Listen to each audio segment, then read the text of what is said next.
Hello friends, मैं आज़ाद sir आपका अपना YouTube channel arts by Azad sir में स्वागत है।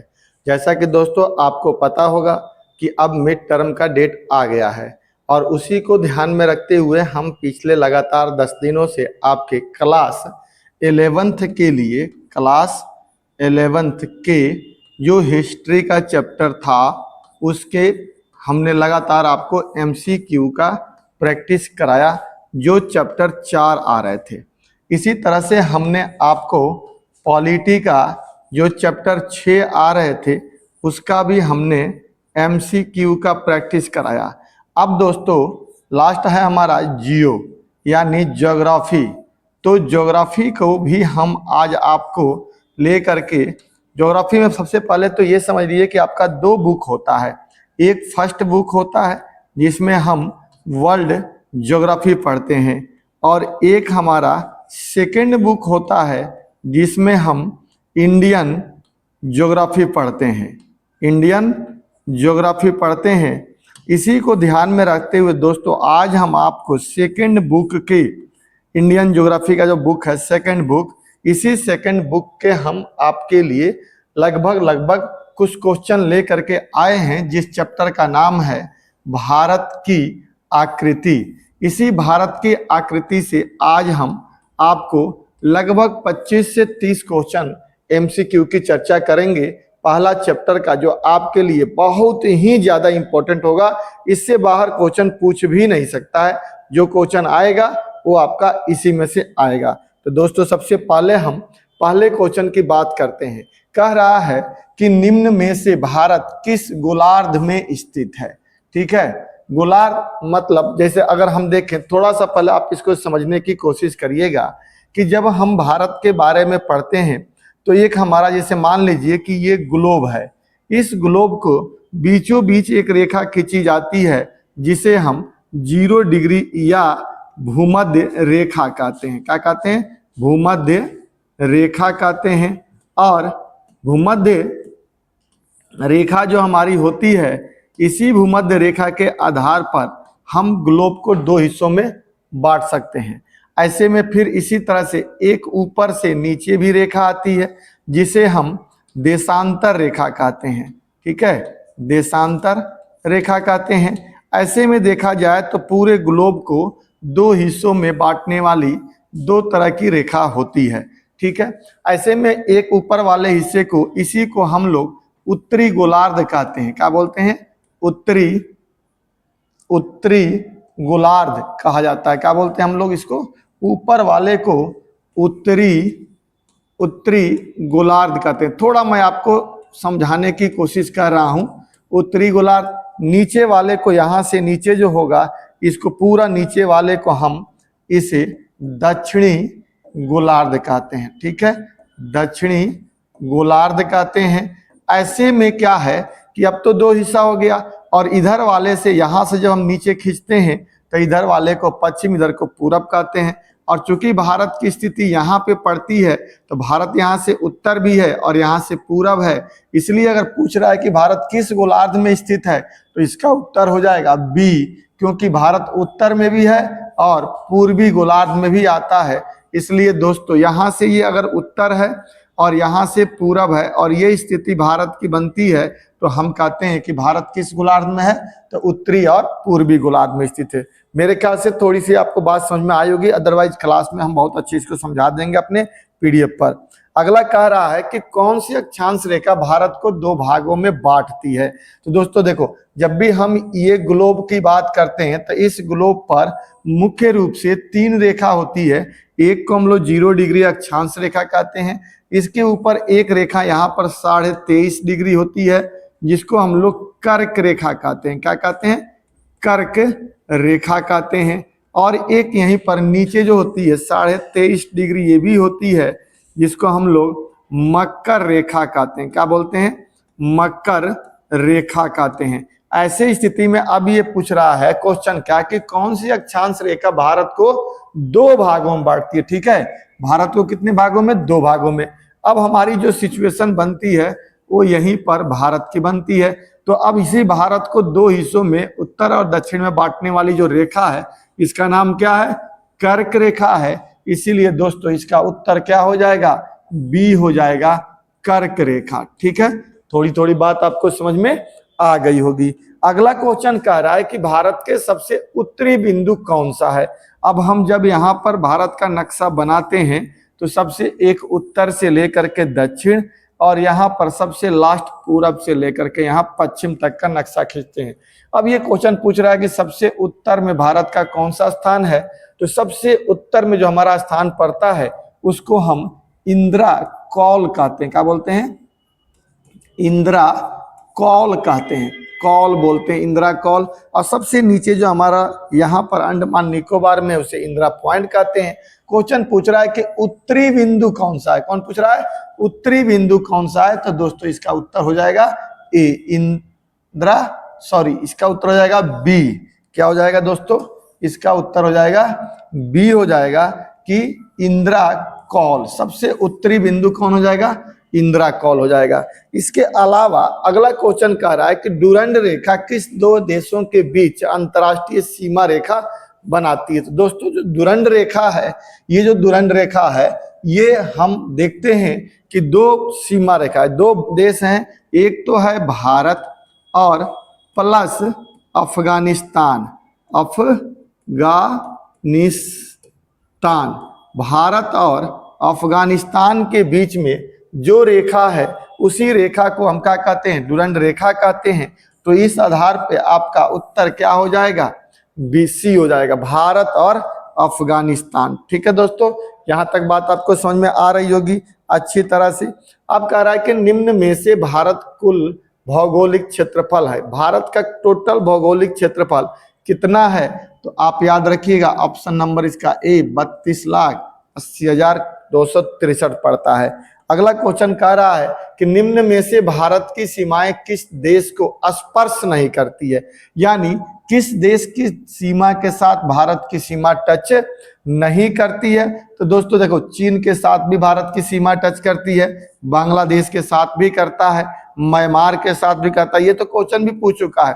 लेकिन किर्गिस्तान चूंकि मध्य एशिया का देश है तो किर्गिस्तान के साथ भारत की सीमा टच नहीं करती है, इसलिए दोस्तों इसका उत्तर क्या हो जाएगा, डी हो जाएगा। ठीक है, अगला क्वेश्चन आपका कह रहा है कि भारत स्थल पर कुल कितने देश के साथ साझा सीमा करता है, यानी भारत कितने देशों के साथ अपनी सीमाओं को टच करता है, तो दोस्तों इसका उत्तर ए हो जाएगा। ठीक है, अगला क्वेश्चन कह रहा है कि भारत का क्षेत्रफल संपूर्ण विश्व का कितना प्रतिशत है, 2.4% है। ठीक है, इसका उत्तर ए हो जाएगा। अगला क्वेश्चन कह रहा है कि भारत के क्षेत्रफल के अनुसार सबसे बड़ा राज्य कौन सा है, मतलब भारत का राज्य क्षेत्रफल में सबसे बड़ा कौन सा है, तो दोस्तों इसका उत्तर लगा जाएगा सी, राजस्थान। ठीक है, सी मतलब राजस्थान। अगला क्वेश्चन कह रहा है कि वर्तमान में भारत में कुल राज्य हैं, कितने राज्य हैं, तो अभी वर्तमान में कुल हमारा कितने राज्य हैं, 28 राज्य। क्वेश्चन तो आपको लगेगा कि बड़ा इजी है, लेकिन नहीं, क्लास 11th के लिए यही क्वेश्चन टफ हो जाता है जब वह बच्चा नहीं जानता है। और ये आपका सेकंड बुक का पहले चैप्टर का हम क्या कर रहे हैं, रिवाइज करा रहे हैं। अगला क्वेश्चन है कि क्षेत्रफल के अनुसार भारत का विश्व में स्थान है, क्षेत्रफल के अनुसार भारत का विश्व में कौन सा स्थान है जी, तो आंसर हो जाएगा आपका सी, 7वां स्थान है, हमसे अच्छे देश बड़े हैं। अगला क्वेश्चन कह रहा है कि भारत और पाकिस्तान के बीच की अंतर्राष्ट्रीय सीमा रेखा कौन सी है। अभी हमने पढ़ा कि भारत और अफगानिस्तान के बीच की अंतर्राष्ट्रीय सीमा रेखा क्या थी, डुरंड रेखा थी। अब यहाँ पूछ रहा है कि भारत और पाकिस्तान के बीच, किसके बीच में भाई, तो भारत और पाकिस्तान के बीच की अंतर्राष्ट्रीय सीमा रेखा कौन सी है, तो यहाँ पे आपका आंसर सी हो जाएगा, रेड क्लिफ रेखा। भारत और पाकिस्तान के बीच में कौन सी रेखा है, रेड क्लिफ रेखा है। अगला क्वेश्चन कह रहा है कि पाक जल संधि भारत और किस देश के बीच में है। देखिए, हम आपको थोड़ा सा इसको समझाने की कोशिश करते हैं। जब ये हम भारत को देखते हैं तो यहाँ पर हमारा श्रीलंका पड़ता है और यहाँ पर एक सेतु है जिसे हम लोग राम सेतु कहते हैं। निचला हिस्सा जो पड़ता है इसे हम मन्नार की खाड़ी कहते हैं और यहीं पे पाक जल संधि पड़ती है। तो अब ये सवाल आता है कि ये पाक जल संधि है किन किन देशों के बीच में है। तो एक तरफ भारत है तो दूसरी तरफ श्रीलंका है। तो इस तरह से इसका उत्तर क्या हो जाएगा दोस्तों, श्रीलंका हो जाएगा। क्या हो जाएगा, श्रीलंका हो जाएगा। यानी ये श्रीलंका हो गया, ये भारत हो गया, तो बीच में यहीं पर पाक जल स्थित है। अगला कह रहा है कि कर्क रेखा भारत के कुल कितने राज्यों से होकर गुजरती है। तो दोस्तों इसका उत्तर बी हो जाएगा, 8 राज्यों से होकर गुजरती है। भारतीय संघ का दक्षिणतम बिंदु कौन सा, कह रहा है कि भारतीय संघ का दक्षिणतम बिंदु। तो भारत में सबसे, देखिए अब क्वेश्चन 2 तरह के बनते हैं यहाँ पर। अब देखिए एक कह रहा है कि भारत, अगर पूछा जाए क्वेश्चन कि भारत में भारत का सबसे दक्षिणतम बिंदु स्थलीय पर, तो स्थल से जुड़ा हुआ जो है यहाँ पर ये पड़ जाता है आपका कन्याकुमारी। ठीक है, कन्याकुमारी स्थल से जुड़ा हुआ है। लेकिन चूंकि अंडमान निकोबार भी हमारा भारत का ही हिस्सा है, और इसी अंडमान निकोबार में सबसे निचला पॉइंट जो है उसका नाम है इंदिरा पॉइंट। ठीक है, इंदिरा पॉइंट, और यही हमारा संघ के रूप में, चूंकि संघ के रूप में ये भी है, तो ये उत्तर माना जाता है। तो इसीलिए इसका क्या हो जाएगा उत्तर, इंदिरा पॉइंट यानी बी हो जाएगा। ठीक है दोस्तों, बात आपको अच्छे से समझ में आ रही होगी। जो भी क्लास 11th के स्टूडेंट हैं इसे जरूर आप गौर से बनाइएगा और समझने की कोशिश कीजिएगा। पहले चैप्टर में इससे ज्यादा क्वेश्चन आपका नहीं आएगा। अगला क्वेश्चन कह रहा है कि क्षेत्रफल की दृष्टि से निम्न में से कौन सा देश भारत से बड़ा नहीं है। ठीक है, तो भारत से छोटा है तो कौन है, फ्रांस हो जाएगा। ठीक है, कनाडा, ऑस्ट्रेलिया और ब्राजील भारत से बड़े हैं, फ्रांस छोटा है। कह रहा है कि भारतीय मानक समय आधारित, यानी भारत का मानक समय कितना है दोस्तों, इतना थोड़ा 82.5 डिग्री होता है। ठीक है, इसका उत्तर बी हो जाएगा, 82.5 डिग्री पूर्वी देशांतर। कितना है, पूर्वी देशांतर। अगला क्वेश्चन कह रहा है कि भारत की सबसे लंबी अंतर्राष्ट्रीय सीमा किस देश के साथ लगती है। यानी भारत के चारों तरफ कई सारे देश हैं, इनमें से सबसे लंबी सीमा रेखा भारत की किसके साथ लगती है। तो दोस्तों इसका उत्तर हो जाएगा डी, बांग्लादेश के साथ हमारी सबसे लंबी सीमा लगती है। सबसे लंबी सीमा, ठीक है, किसके साथ लगती है, बांग्लादेश के साथ लगती है। ठीक है, अगला क्वेश्चन कह रहा है कि निम्न में से कौन सा भारत का नवीनतम केंद्र शासित प्रदेश है। एकदम नया नया बना हुआ है। तो देखिए नया नया तो जम्मू एंड कश्मीर भी 19 में बना था, लद्दाख भी बना था, दादर तथा नागर हवेली और दमन दीव दोनों अलग अलग थे, तो इसको भी मिला दिया गया। तो इस प्रकार से इन तीनों को मिला करके उत्तर क्या हो जाएगा, उपरोक्त सभी हो जाएगा। तीनों ही बन गए थे। निम्न में से तेलंगाना राज्य किस राज्य से काट कर बनाया गया था। ठीक है, पहले हमारा तेलंगाना नहीं था, लेकिन 2014 में तेलंगाना एक अलग स्वतंत्र राज्य बना। और ये 2014 में किससे अलग हुआ था, तो आंध्र प्रदेश से अलग हट करके कौन बना था, तेलंगाना बना था। ठीक है दोस्तों, इतनी तो बात समझ में आ गई। 2014 में तेलंगाना राज्य अस्तित्व में आया था। ठीक है, अब चलिए अगला क्वेश्चन कह रहा है कि लक्षद्वीप समूह स्थित, यानी लक्षद्वीप एक हमारा क्या है, एक हमारा द्वीप है जो भारत में ही आता है। कहाँ स्थित है, तो इसका उत्तर आपका ए हो जाएगा, अरब सागर में स्थित है। कहाँ स्थित है, अरब सागर में स्थित है। अगला क्वेश्चन कह रहा है कि थार मरुस्थल कहाँ स्थित है। थार मरुस्थल जो भारत में एक गर्म मरुस्थल का उदाहरण है। किसका है बाबू, तो गर्म मरुस्थल का उदाहरण है ये थार, गर्म मरुस्थल का उदाहरण है। ठीक है, किस मरुस्थल का उदाहरण है, गर्म मरुस्थल। तो ये पूछ रहा है कि कहां पर है, तो इसका उत्तर आपका बी हो जाएगा, राजस्थान। कहां पर स्थित है ये, राजस्थान में स्थित है। अगला कह रहा है कि भारत की आकृति कैसी है, तो भारत की आकृति ए चतुष्कोणीय है। ठीक है, अगला कह रहा है कि भारत का मानक समय ग्रीनविच समय से कितना आगे है। ग्रीनविच जो हमारा मेन टाइम होता है, GMT कहते हैं, ग्रीनविच मीन टाइम कहते हैं। यहां से भारत की दूरी कितनी है या कितना अलग होता है, तो 5 घंटा 30 मिनट की हमारी दूरी होती है। तो 5 घंटा 30 मिनट को ध्यान में रखा जाए तो इसका उत्तर क्या हो जाएगा, ए हो जाएगा।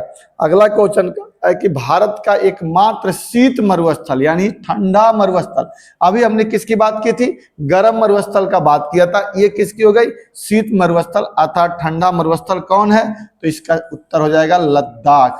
लद्दाख भारत का सबसे ठंडा मरुस्थल। ये सब क्वेश्चन आपके कहाँ के हैं, एनसीईआरटी के हैं। अगला क्वेश्चन कह रहा है कि भारत के ऊपरी सिरे पर स्थित है, मतलब भारत किस सागर के ऊपरी सिरे पर स्थित है। जैसे ये हमारा भारत का नक्शा हुआ, अब यहाँ पे मान लीजिए कोई सागर है, तो यहाँ पे कौन सा सागर है जिसके ऊपर भारत स्थित है, तो नीचे में हमारा हिंद महासागर है। कौन सा है, हिंद महासागर है। और इसी हिंद महासागर के ऊपर में जो सागर है, वो जगह है, वो हमारा भारत है। तो उत्तर क्या हो जाएगा, हिंद महासागर हो जाएगा। अगला क्वेश्चन कह रहा है दोस्तों कि भारत के पश्चिमी भाग में स्थित एक लवणीय दलदल भूमि है, यानी पश्चिम में, यानी भारत के नक्शे पे देखा जाए तो यहाँ से उत्तर से दक्षिण, और ये पश्चिम इधर हो गया, ये पूरब हो गया, तो इधर के इलाके में कौन सा जगह है, तो यहीं पर हमारा कच्छ का रण भी है, खंभात का रण भी है। तो इसका उत्तर क्या हो जाएगा, सी हो जाएगा। अगला क्वेश्चन कह रहा है दोस्तों कि भारत की तटरेखा की कुल लंबाई कितनी है, 7516.6 किलोमीटर पड़ता है। अगला कह रहा है कि निम्न में से कर्क रेखा किस राज्य से होकर नहीं गुजरती है। भारत में जो ये कर्क रेखा है ना, ये कर्क रेखा भारत में 8 राज्यों से होकर गुजरती है। अब ये कह रहा है कौन से राज्य से होकर नहीं गुजरती है, तो दोस्तों इसका उत्तर हो जाएगा उड़ीसा। उड़ीसा से होकर के ये नहीं गुजरती है, राजस्थान से चलती है थोड़ी सी, छत्तीसगढ़ से, त्रिपुरा से, मध्य प्रदेश, ठीक है, उड़ीसा से नहीं गुजरती है। अगला कह रहा है कि भारत के पूर्वी एवं पश्चिमी भाग के अक्षांशों के बीच समय अंतराल कितना है। यानी अगर हम इस भारत के नक्शे को देखें तो ये हो गया हमारा पश्चिम इलाका, ये हो गया हमारा पूर्वी इलाका। अब पूछ रहा है कि इन दोनों के बीच में कितना समय का अंतराल है, तो 2 घंटे का समय का अंतराल माना जाता है। क्योंकि हमारे यहाँ बताया, ये हम जब इसका टाइमिंग निकालते हैं तो कहते हैं कि एक रेखा से 2 रेखा पर जाने में 4 मिनट का समय लगता है, और भारत और यहाँ के बीच में, दोनों के बीच में लगभग कितना, 30 मिनट का अंतर है।